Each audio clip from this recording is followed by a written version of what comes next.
大家好，我是娟子。这是我提前泡了1夜的糯米500克，用手一捏就碎，这样更容易蒸熟。洗净以后，用漏网控干水分，倒在笼布上，再摊开，摊得平整一些。用手指在上面戳几个小洞，这样糯米熟得更快一些。盖上盖子，开大火烧开，转中火蒸上30至40分钟。盆里放入一把大红枣，搓洗干净，再浸泡10分钟。泡好的红枣，把枣肉剪下来，再将红枣上锅煮上10分钟，煮熟。半小时以后，糯米也蒸熟了，米粒都变成了透明状。用笼布兜着，倒在大盆里。1斤的糯米加入200毫升的开水，搅拌均匀，让水分完全吸收在糯米里。再用擀面杖把糯米捣得碎一些。给大家看一下，像这样黏糊糊的就行了。找一个合适的模具，在里面铺上一层保鲜膜，摊平整。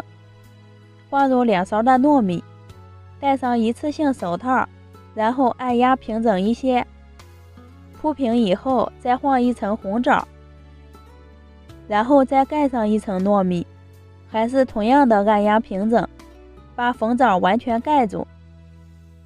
因为蒸糯米时没有放糖，我就加了一些豆沙馅儿，来增加糯米的甜度，做好的米糕更有层次感。再铺上一层糯米，盖住豆沙馅儿，重复以上动作，把整个模具都装满。我一共放了2层红枣，1层豆沙，最后按压紧实就行了。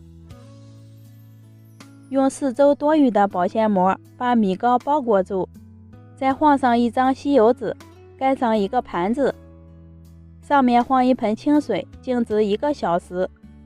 时间越久，米糕压得越结实。